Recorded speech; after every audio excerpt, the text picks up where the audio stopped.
শুভ সন্ধ্যা। চায়ের সাথে স্ন্যাক্স আইটেমটা থাকবে পকোড়াটাই।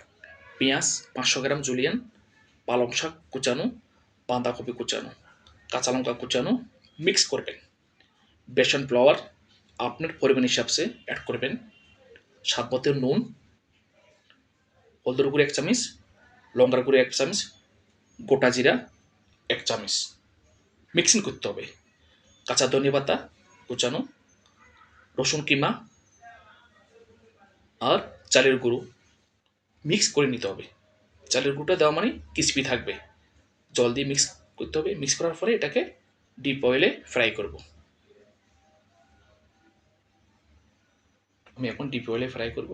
দেখুন তেলটা যেন একদম ফায়ারটা কম রাখবেন। ধীরে ধীরে খুব সুন্দর ফ্রাই হবে।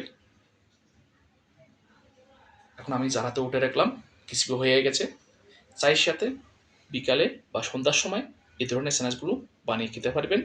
সবসময় অনেকে মার্কেটে যেতে পারে না, আপনারা এই ধরনের আইটেমগুলো বানিয়ে খাবেন।